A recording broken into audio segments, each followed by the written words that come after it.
Hello again, witches, seekers, and friends, and welcome to the Fat Feminist Witch podcast, the show where we do a little ranting, raving, and wand waving. I'm your host, Paige Vanderbeck, and together we're going to explore magic and spirituality, social justice, the psychic realm, and truly modern witchcraft.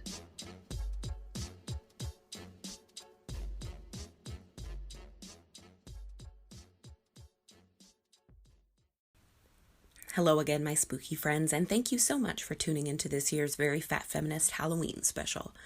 Every year since I started the podcast, I put out these special episodes for this very special day where I don't talk so much about the practical aspects of the practice of witchcraft, but rather the more fantastical or legendary. We all know that real witches don't look or make magic the way we see in Halloween decorations or in the movies that we all really love to indulge in this time of year. But where exactly did that version of the witch come from? I've talked about Victorian seances, magic brooms, black cats, spooky love magic, that was fun, meetings with the devil, and even the origin of zombies, which is honestly my favorite of these Halloween episodes. And this year, I'm turning my attention to one of the most ubiquitous tools in the arsenal of the Halloween witch, her book of spells. Every time I do one of these episodes, I come up with an idea for a topic, and then through researching it, I always end up learning something totally different than what I expected. And this year's no exception. I think that is really what I love so much about these Halloween episodes, is that I learn very weird and wonderful things when I research these topics. So I got the idea for this episode when I was walking through the library one day. I saw this display of books about books, so I just, I stopped and I checked it out. And a particular cover caught my eye. It was this gorgeous red, like this is really nice, like crimson red, with a spooky skull and flowers, and the title was Dark Archives. Totally my vibe. And when I got closer, I saw the tagline, which is a sentence I never expected to read, and one I'll probably never forget, which is a librarian's investigation into the science and history of books bound in human skin. Just unbelievable. The rest of the book was mind-blowing. Truly, it was so interesting. Megan Rosenblum is the author, and I'm going to link you to every website affiliated with her work because it's absolutely incredible. But let's stick with Dark Archives. Otherwise, I'll just go on this crazy tangent. So right in the prologue, she mentioned human skin books that I recognize from movies, like the Necronomicon from Evil Dead, and of course Winifred Sanderson's book from Hocus Pocus. And she also included a photo of a really amazing copy of Hans Holbein's Danse Macabre, The Woodcuts, which is confirmed to be bound in human skin. You wouldn't guess it from looking at it. It looks like a normal, very beautiful old copy, bound in leather. And I guess technically it is, but it's not something you would guess is bound in human skin. It doesn't look like the ones from the movies that I remembered, right? Which look very creepy looking.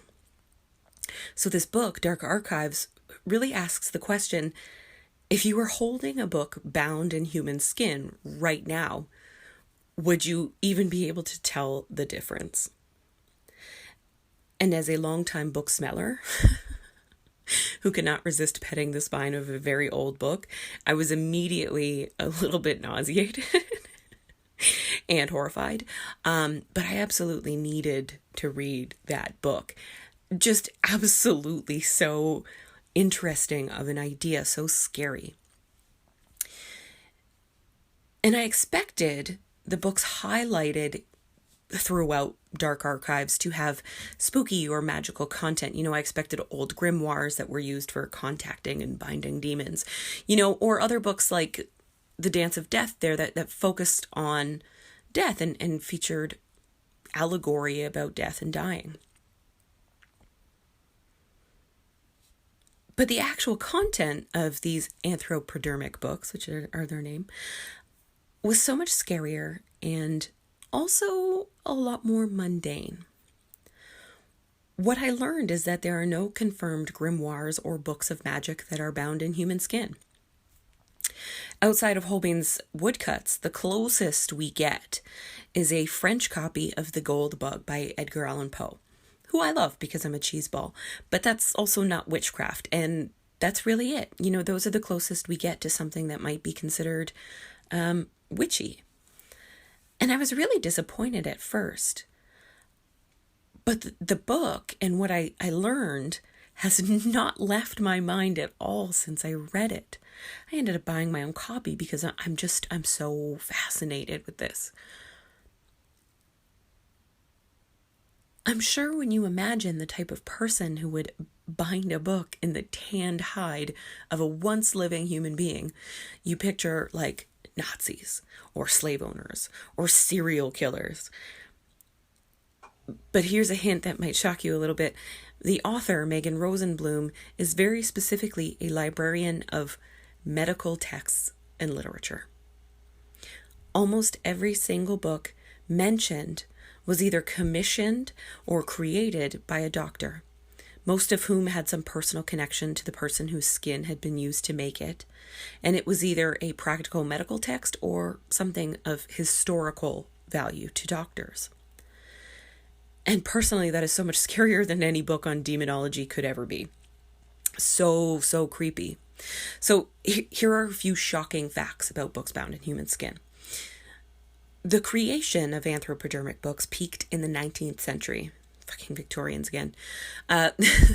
This was also when modern surgery as a profession was growing, and grave robbing was big business so that future surgeons could practice. They could practice their work. They could practice dissecting bodies. There were no books or other items made out of human skin by the Nazis that anyone can actually confirm. And things have been tested, including lampshades. That's the one we've all heard about, right? That's not to say that it definitely didn't happen. We can't really know. But of all the truly disgusting and unforgivably monstrous things done by the Nazis, using human skin as decor was not commonplace.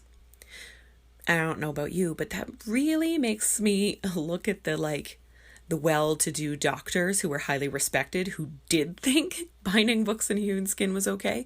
It makes me look at them a little bit differently. Another thing is that there were a lot of fakes out there. Megan's team used peptide mass fingerprinting to test pieces of the rumored books, at least one roll of parchment, and then items like lampshades to determine what kind of animal the leather was made from. Of the 31 books they tested, 18 were positively identified as human. The rest were all fakes. Now, the peptide mass fingerprinting tells us what animal family that the leather comes from. And since leather from other members of the ape family is just not that common, even in parts of the world where these animals are plentiful, that makes the ape results human, especially if they come from places like, Europe or America, where we don't really have anything else, any other random wild animal that could really, contribute that way.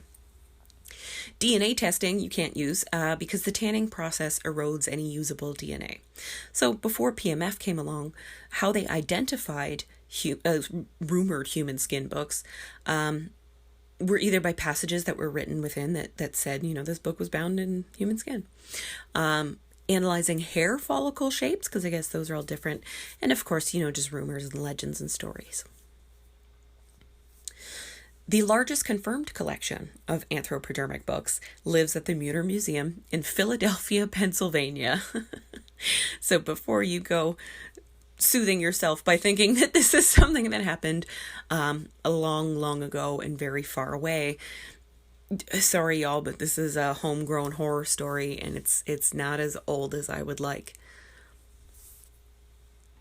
The 31 books she tested throughout Dark Archives are all housed in museums or libraries. They're technically publicly owned, except for one, the last book she talks about. There are tons and tons of rumors of anthropodermic books in private collections that she did not test. So The Gold Bug by Edgar Allan Poe, that is one that is privately owned and was bought specifically because it was rumored to be bound in human skin. and they've confirmed that it is. So lots of other privately owned books that were rumored to be anthropodermic, but turned out to be made from rabbit or pig, because I guess their softness and their appearance mimics human skin when you tan it. Gross, horrible. I'm so sorry. They were purchased specifically because the rumor was that they were anthropodermic. And a lot of these ones that had these false rumors about them were actually grimoires and books about magic. But there are no confirmed books of magic out there that are bound in skin taken from a human being.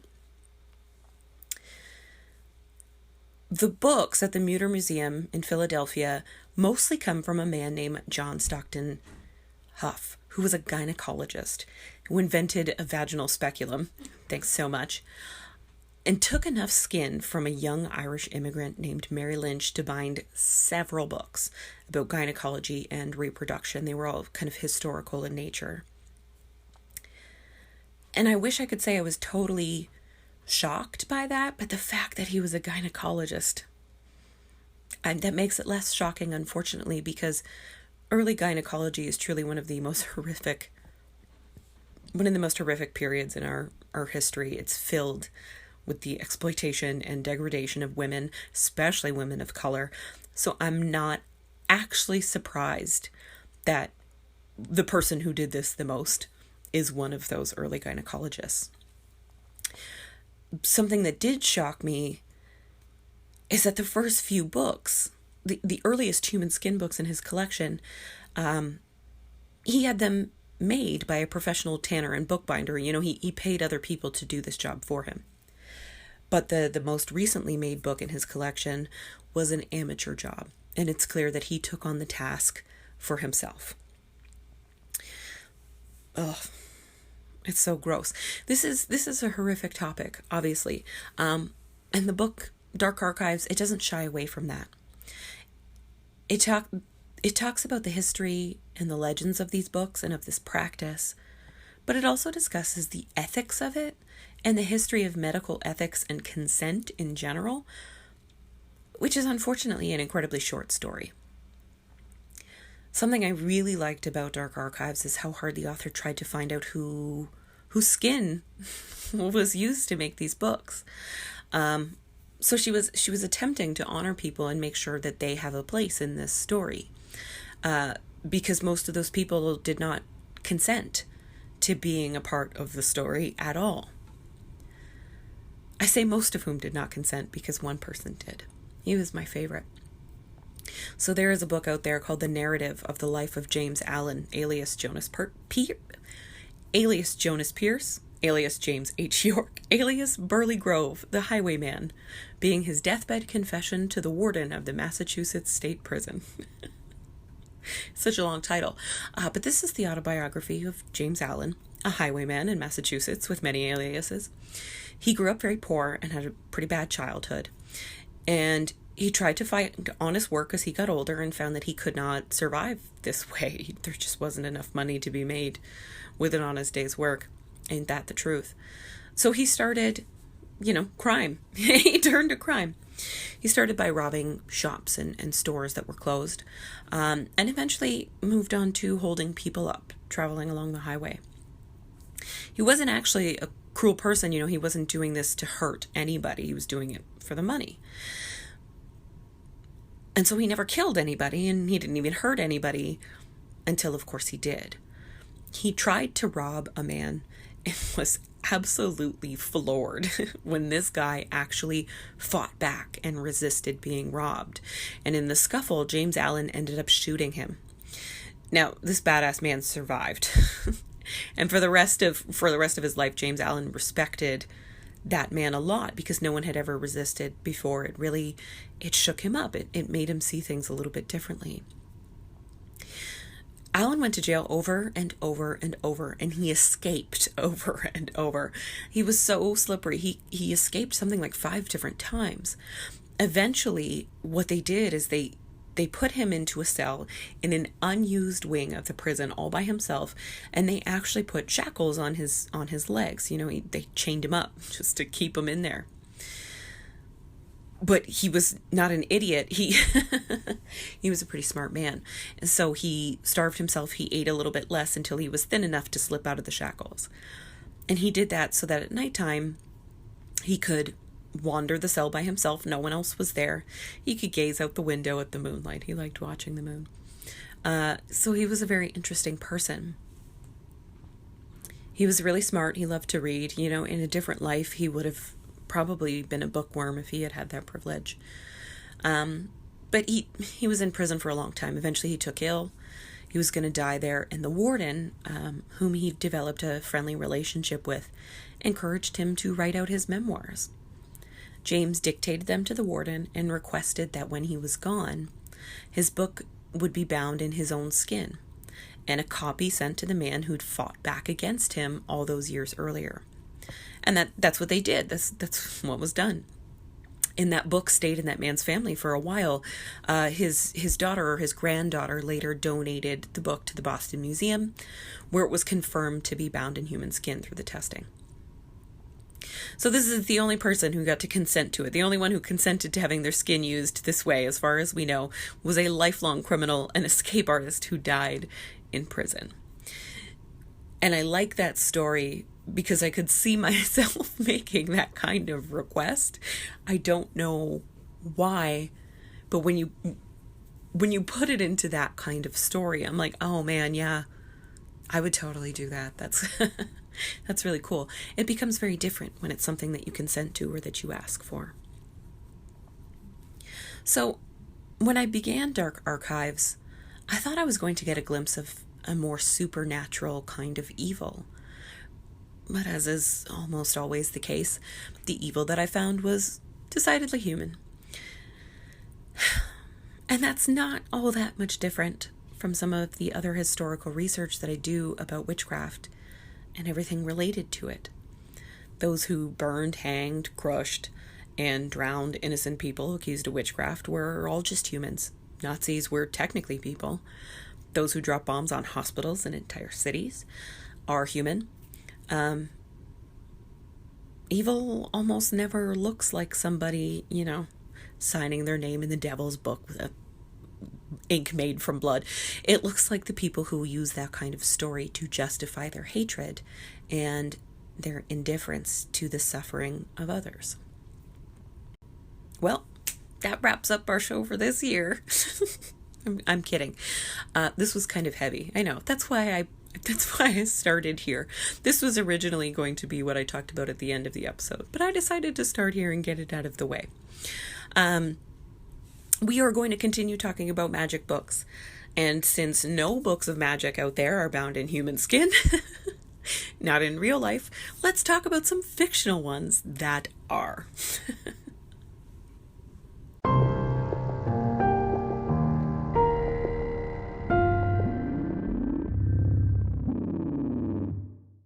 Let's begin with the Necronomicon, which is actually the name for a few fictional books, including one that people think is real. The Necronomicon was a fictional grimoire, and it appeared in the stories by H.P. Lovecraft, and then later in stories written by his friends or his followers. He gave them permission to use it in their own stories. But the name and the idea behind the book have kind of taken on a life of their own since then. Now, Lovecraft was the first to tell anyone that he had completely invented it, but he still constantly fielded questions throughout his life about the real one, or maybe what it had inspired it. As the story goes, Lovecraft did write a history of the Necronomicon later in life that was released after he died. So the story goes that the book was penned by a half-crazed Arab named Abdul al-Hazad in the early 8th century AD. After coming across these bits of ancient magic in the ruins of Babylon. Here he discovered evidence of primordial beings of these gods that he called Yog-Sothoth and Cthulhu. Don't come for me on pronunciation. There's a million different ways to say it. So the original title of the book was Al-Azif, which meant the sounds of nocturnal insects supposed to be the howling of demons. Very cool, I'll have to admit that. Al-Hazred was driven nearly mad by his worship of the deities and of his work on the Necronomicon. And then one day he was seized in broad daylight and devoured by an invisible, gigantic being in front of a bunch of horrified onlookers. And the book, just made it out into the world. Originally, it was written in Arabic, and eventually it was translated into Greek, which is the version that most people in Lovecraft's universe have come across. The book contains spells and rituals for summoning the ancient deities and for raising the dead. It had a formula for a mind or a consciousness transference and instruction for the creation and use of amulets, which actually is all pretty standard stuff when it comes to ancient grimoires. Then we have the Necronomicon Ex Mortis, and this comes from the Evil Dead movie franchise. And this is where the human skin bindings come into play. This book was also a grimoire, but was created by the Dark Ones, a race of magical beings that ruled the earth with demonic magic and these kind of slave creatures called Deadites. They were eventually banished to another plane of existence, but the Necronomicon got left behind and fell into the hands of humans. The book was never meant to be used by humans, only by these Dark Ones. Now, this movie and TV franchise, it travels to various parallel universes and dimensions and timelines and stuff, so it gets a little bit complicated. But the origin of the book changes a little bit each time. But usually, it echoes Lovecraft's origins in the ancient Middle East, either Mesopotamia or Egypt, but sometimes it could also be in hell itself. It was created by actual demons. In some timelines, the skin used to bind it is from the head of a demon, while in others, it's made from sacrificed humans. In the movie, the book is really this, oh my God, it's just this nasty looking brown leather, but it has a face on the cover. It's a very like a 3D expressive face. And it really looks like somebody's face was completely removed and then stretched over the book. It's gross. In one universe, they even say that it was compiled by an Arabic scholar who discovered it long after it had been left behind by the Dark Ones, before being killed by a wild demonic entity. Very much inspired by Lovecraft. So how does this ancient tome of demonic prophecies and funeral rites and necromancy find its way to a Michigan cabin where it terrorizes and murders a bunch of teens, and terrorizes Bruce Campbell, especially? How does it get there? So there was a professor, Professor Noby, and his wife found the book in the ruins of a castle in Mesopotamia. And they took it to their cabin to translate it and to study it, undisturbed, deep in the Michigan wilderness, which I can tell you is very wild and very dark and very cold. Unfortunately, in reading aloud and recording some passages from the book, Professor Noby summoned an evil demonic entity that killed him and his wife.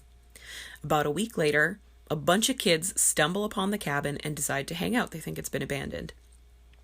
And they find the recording and the book down in the basement, and they play it, and they unleash hell. It's just, I don't mean to laugh because it is pretty spooky, but it's also absolutely ridiculous. These movies and the show, which is Ash versus the Evil Dead, they're such a brilliant combination of very creepy and also stupid as hell. As someone who lives near Detroit, and I even have a friend who grew up with Sam Raimi, who made the movie, and Bruce Campbell, I can say it's practically required viewing around here. Like, this is this is something that, like, you make sure your kids are aware of. It's part of the culture. Also, to this day, I'll watch anything with Bruce Campbell in it. He's the best. It really does go off the rails.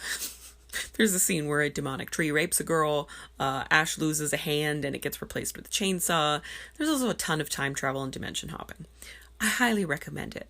But the Necronomicon in it and that image of this ghostly face in like a grimace of terror had a huge effect on the idea of what a demonic grimoire looks like to us. The second and our final fictional anthropodermic magic book is perhaps a little bit more familiar to witches, and even to people who don't like the cheesiest horror movies possible. That's Winifred Sanderson's book, From Hocus Pocus, which was released in 1993. Winifred only refers to it as book, but the tome's original name is the Manual of Witchcraft and Alchemy. It's bound in human skin, and the red ink used to write out the spells is, of course, human blood.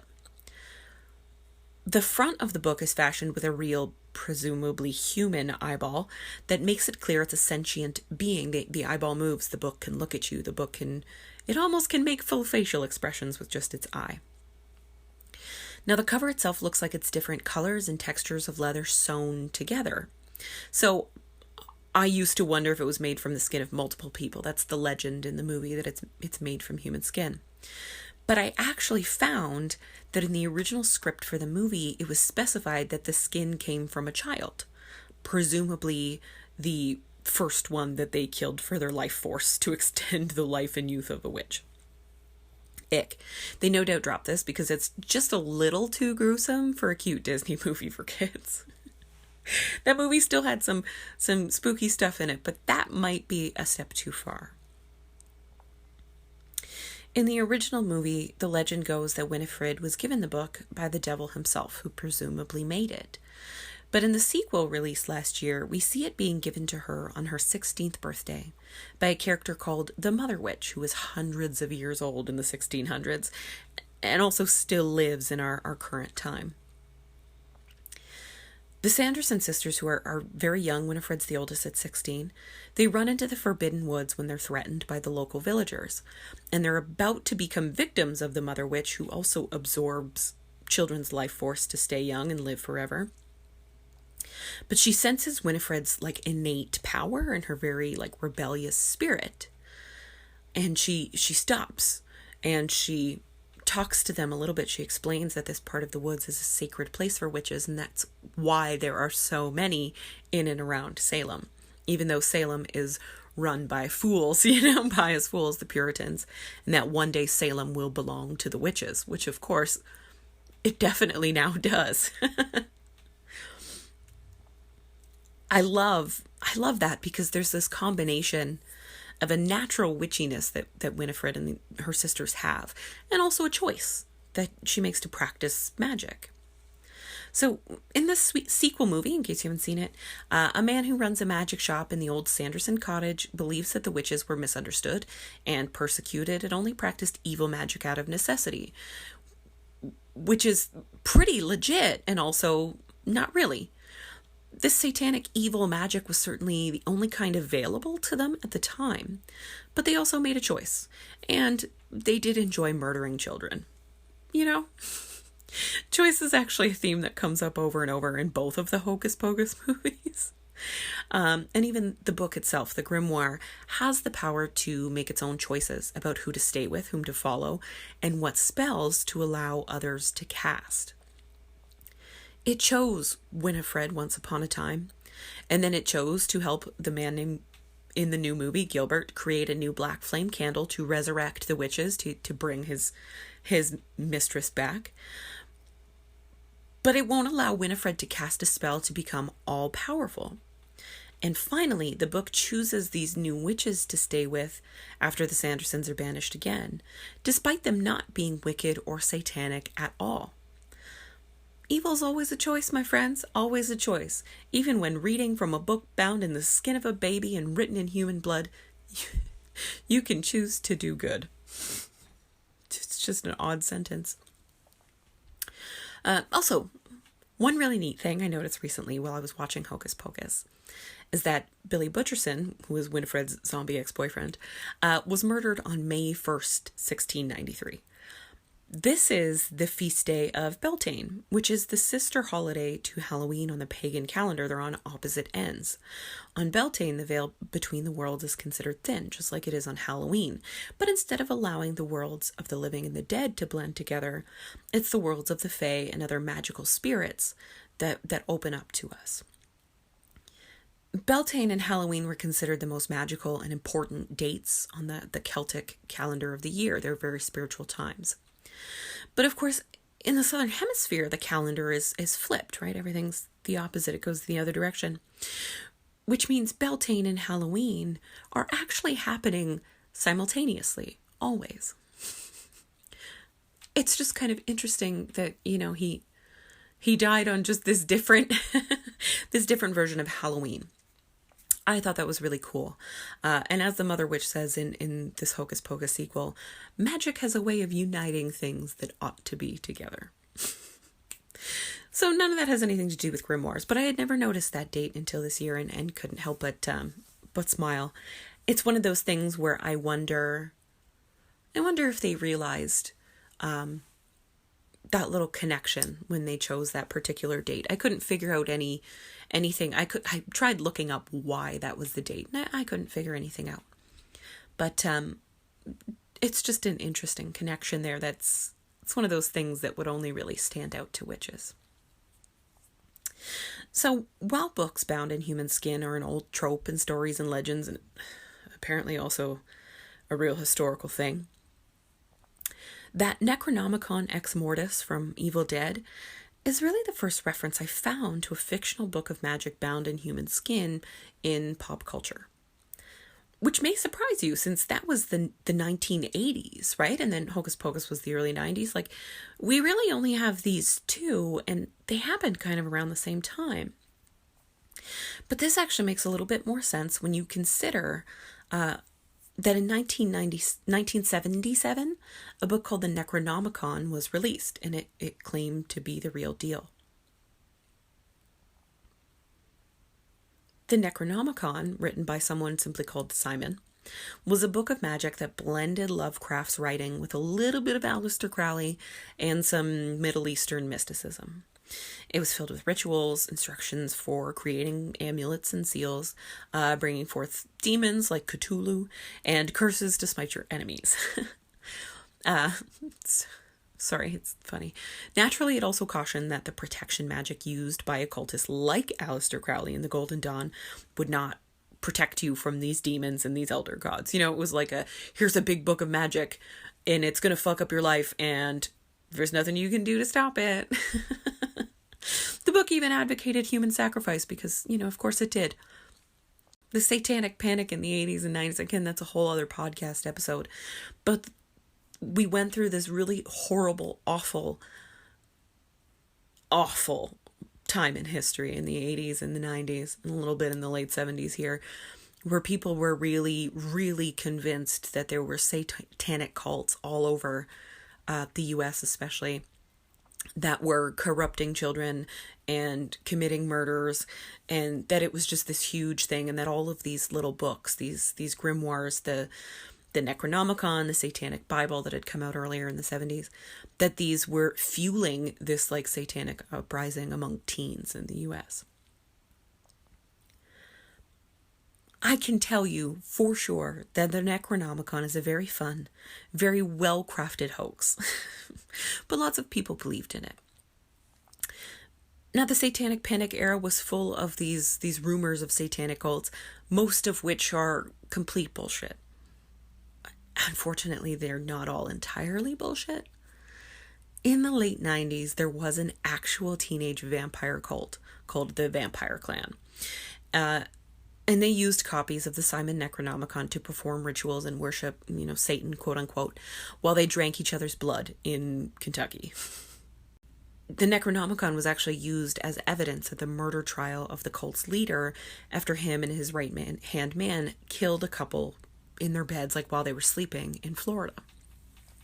So Rod Farrell was only 16, but he led a group of, they think it could be as many as 30 teenagers in these satanic rituals and blood-drinking feasts at an abandoned haunted building in the woods. Kids find the coolest things, and I wish they used them better. Unfortunately, Rod was also raised by a woman who was charged with trying to sexually abuse a minor about a year after her son was convicted of murder. And Rod had also been diagnosed with schizotypal personality disorder, and he was on the autism spectrum.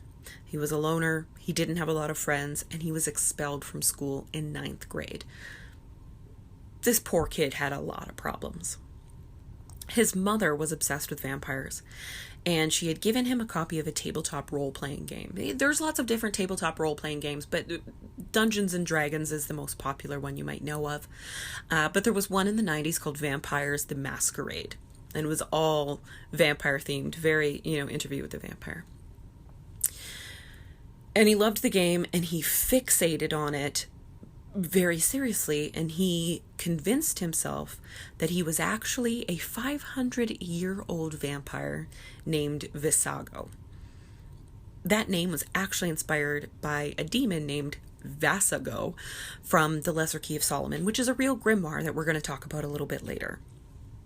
And Vasago had been third in command of Satan's army of fallen angels, and he had magical powers, and he was psychic. So, this was a really messed up kid and living a messed up life who latched on to an idea that he found, or an identity that he found very powerful. That's a dangerous combination. In November 1996, Rod piled into the car with 4 other members of the cult, and they drove to Florida, which is where the parents of one of their newest members, Heather Wendorf, lived. Rod and his right-hand man, Scott, murdered Heather's parents with a crowbar and apparently danced around their bodies afterward. Then they took off for Louisiana, which is the ultimate vampire hangout, as we all know. And they were caught in Baton Rouge after the grandmother of one of the other cult members actually ratted them out. Thank you, Grandma. So Rod, the ringleader and the one who actually did the killing, Scott was an accessory, technically. He's serving life without parole in Florida. He's never going to get out. Scott, the accessory, it will be eligible for release in 2031. So we still got some time there.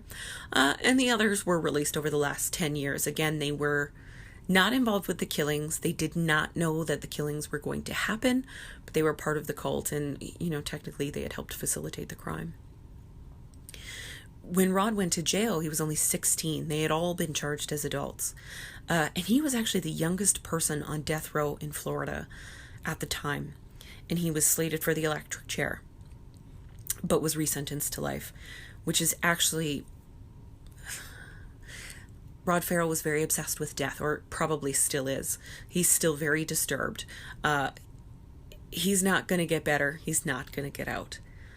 He was obsessed with death. He loved the electric chair specifically, and he kind of fantasized about dying or being killed. So, life in jail is really a extra bad punishment. Now, in my opinion, Rod's severe mental health diagnoses and his creepy mother, and of course, his habit with hallucinogens, he loved himself some drugs, certainly more to blame than any grimoire ever could be. But the Simon Necronomicon definitely gained legendary evil status after that.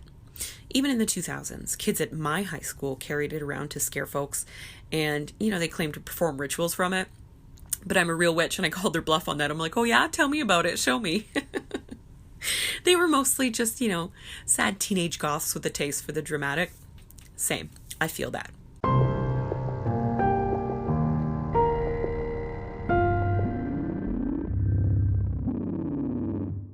All the grimoires out in the world, however, are not hoaxes written by occult writers who, and this is true, also wrote a book about UFOs with Blink-182's Tom DeLonge. Wild fact. Probably the wildest thing I learned in this entire episode. The practice of writing down magic is truly, truly ancient, very ancient, and we are fortunate to have a lot of beautiful mythological tales about when the first book of magic was written, and we also have some archaeological examples of very early books on magic. This is another place in my research that took me in a direction I did not actually expect. I don't know exactly what I expected, actually, to be honest. But it wasn't this much Christian mysticism and mythology. I didn't grow up in the church, so aside from some of the more like the Bible stories that you would tell to kids, like stories of like Noah and Moses, the nativity story, Adam and Eve, like real basic Old Testament stuff. I'm not really up on my Abrahamic mythology, so forgive me if it didn't occur to me that the history of magic books would include so many characters from the Bible. So the ancient Greeks and Romans believed that magic had been invented in Persia by the priest Zoroaster around 6347 BCE. My God, that is so long ago. But even then, this is not when magic was first written down. Pliny the Elder believed that magic was first recorded by a Persian astrologer named Osthenes, who was in the employ of King Xerxes when he tried to take over Greece in 480 BC. You know, if you've seen 300 and the Spartans, that's the time period that magic was apparently first written down. Pliny said that Osthenes spread the seeds of magic throughout Greece, and it spread like an infection from there. So that puts the creation of magic and the creation of grimoires, that's very, very far apart. In ancient Abrahamic mythology, which would be the Abrahamic religions are Christianity, Judaism, and Islam, and their various iterations. In that mythology, the first books were either created or found by Enoch, who was the great-grandfather of Noah, who built the ark in the Bible story about the Great Flood. That's one of the ones I know. Enoch was the first who had books, but the first ones to create books of magic were actually Noah's sons, Shem and Ham. That is kind of where our original myths about writing and about writing down magic come from. It's a very old thing, but not as old as you might assume. And you're right. The oldest example of magical writing that's ever been found is actually chiseled into cuneiform tablets. So it definitely predates the Bible. Enoch could not have been the first one. It's been happening for as long as humans have been writing. As long as we've had language, people have been writing down their magical practices and magical beliefs to share with others. Grimoires, as we might know them, really started to circulate during the Hellenistic period in Egypt, which is after Alexander the Great just went around conquering everything, right? So Egyptians were always incredibly adept magicians. Magic was a large part of their entire religion. And during this Hellenistic period, the Egyptian magical teachings were written down in Greek and then studied by scholars from all other parts of Alexander's empire, mainly the Greeks, the philosophers, but all sorts of people came to the library in Alexandria to study these things. And so through that library, the written magical world spread all the way around the Mediterranean. In the 19th century, archaeologists discovered the Greco-Egyptian papyri, it's a spell book. It's written on papyrus paper. Papyrus is a plant that grows in Egypt. Moses was known to be a magician. He used magic. He got magic from God to help him free Jewish slaves that were being kept by the Pharaoh and forced into back-breaking labor, so the story goes. So Moses, he turned his staff into a snake, he turned the rivers and the pools of Egypt into blood, he conjured a plague of locusts. He was a magical man. He was schooled in both Jewish and Egyptian magic, which is what made him so powerful. Moses wasn't just a powerful magician, he was dictated the Torah by God. God dictated it, and Moses wrote it down. And he also got the tablets with the 10 Commandments from God. So Moses became associated with the writing down of magic and divine knowledge, just like Enoch had been, just like, Shem and Ham had been. And that idea still heavily influences modern occultism. Another papyrus known as the 8th Book of Moses was discovered in the 19th century. The archaeologists at that time were really doing a lot for us. So this book featured rituals for contacting the gods, for healing, and for protection.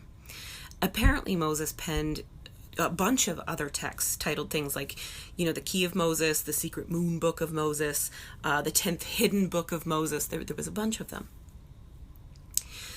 In the late 17th century, so before the 8th book was really circulating, was going around, what had been deciphered, something called the 6th and 7th books of Moses had started to circulate around Germany.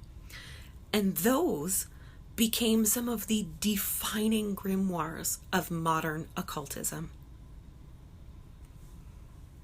During the Hellenistic period, when Egyptian and Greek magic were blending together, a figure called Hermes Trismegistus became incredibly popular.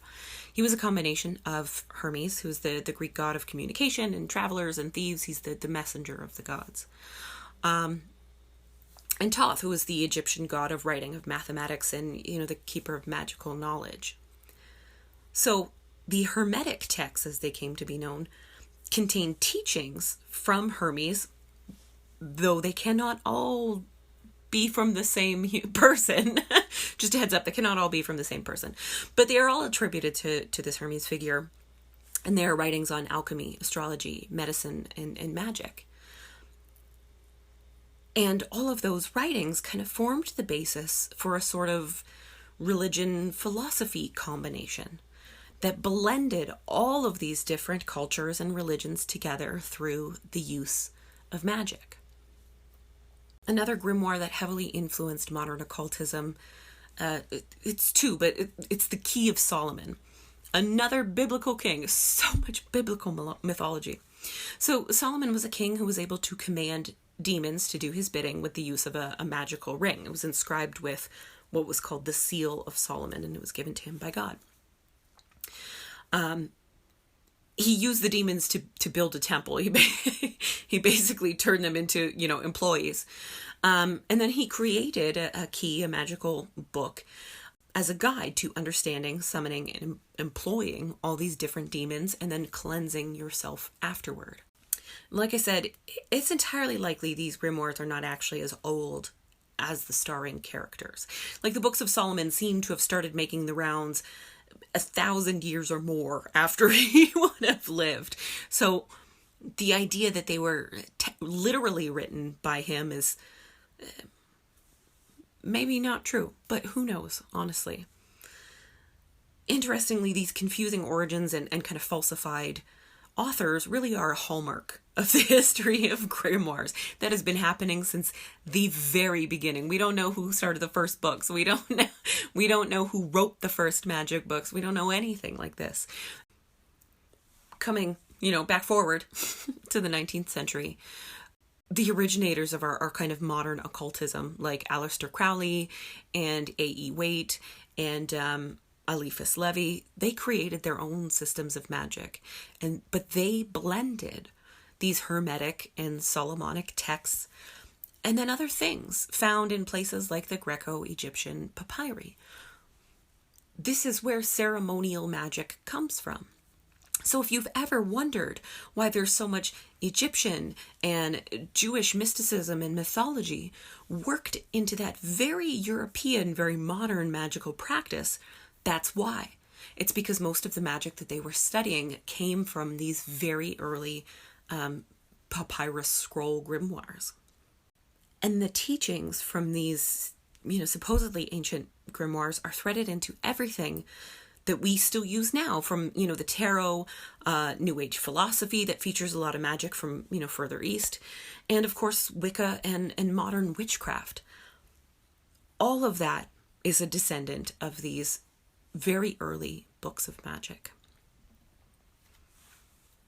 In the 1950s, when Gerald Gardner wrote his first Book of Shadows, on which the entire religion of Wicca was born, he combined a lot of Celtic and Gaelic mythology and folk magic that he said that he had learned from a coven of witches who had survived since ancient times.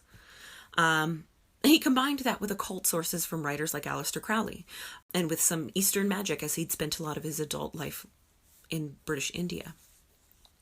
So Gerald Gardner, even more than anyone else, glued a whole bunch of magic from all sorts of sources across Europe, Asia, Africa, and the Middle East together with this theory put forth by an Egyptologist named Margaret Murray, that before the spread of Christianity, there had been a European, what she called a witch cult, that pagan Europeans from before Christian times worshipped the goddess and worked with magic all of the time.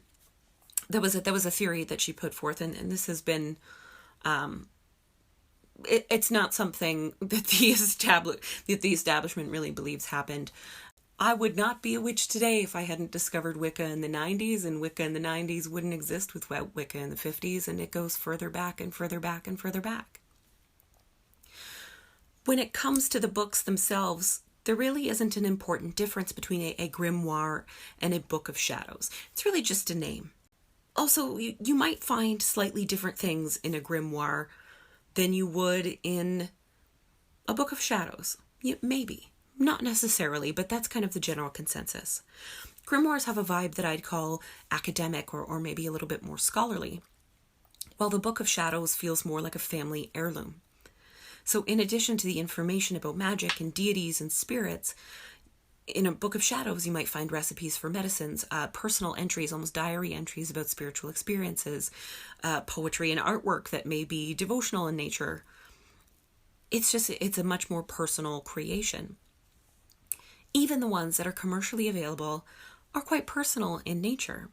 In this day and age, you have fewer people pretending to be mythological or biblical figures to peddle their magical beliefs. Some of us are just weirdos that publish stuff under our legal names. So that is something that has changed a little bit. As part of my research for this episode, I read Grimoires, A History of Magic Books by Owen Davies. And throughout the book, he mentions over and over that these, falsified authors or the confusing origins, and the content being composed of a big collage from a million other sources are actually kind of a hallmark of the entire grimoire genre. And I don't know about you, but this might make me think a little bit differently about whether or not something like Lovecraft's Necronomicon can truly be considered fake. Lovecraft worked historical figures and events into the history of his book, including an appearance at the Salem witch trials. He pulled from ancient Middle Eastern mythology. He gave his race of deities names and powers and identities. He also told ways that you might be able to contact them or see evidence of their involvement in our world. And at this point, after, something like 100 years that Lovecraft has been part of the culture, is a figure like Cthulhu not as present and influential in our consciousness as maybe the Hermes figure might have been in Hellenistic Egypt? Grimoires, in every form, seem to me a way for human beings to reach out to one another and explore not only the invisible world, the spiritual world, but also how far their voice can go. It's a way for them to expand their own powers of persuasion, their ability to manifest something new, and the lasting effect that they can have on the world. In a way, the creation of a grimoire is a spell of immortality. It anchors your magic into the history of the world, or even just the people you love, depending on how far your grimoire gets. And it keeps your magic alive long after you're gone. So, grab your pen filled with the blood of your enemies, skin the neighbors, and get started on your legacy, witches. It is Halloween after all. Please don't do that. Fun joke, but please do not skin anyone or steal anyone's blood. You should always get consent. So happy Halloween, everybody. I hope you have a wonderful and a really spooky evening. Thank you so much for joining me for another Fat Feminist Halloween special. It is always a pleasure. If you're new to the show, I will link to all of my past Halloween episodes in the description for this episode. Some are a little bit more appropriate for kids than I assume the topic of human skin leather is. I don't have kids, so, but that sounds right. This seems like kind of a heavy topic for children. So I do have some other episodes that are a little bit more low-key that you can listen to while you hand out candy to all sorts of very tiny and adorable ghouls and goblins tonight.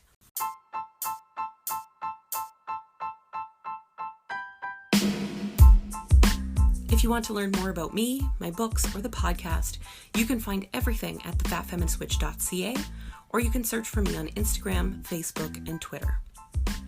The Fat Feminist Witch podcast would not be possible at all without the generosity of the people who support me via Patreon, and I am eternally grateful. So if you would like to support the show, you can do that by going to patreon.com/thefatfeministwitch, where you'll find show notes for every episode, hot tips about future topics, a special lunar newsletter, and some other fun exclusive content. If you want Fat Feminist Witch mugs, t-shirts, journals, stickers, and more, you can visit my TeePublic shop, which is linked in the description.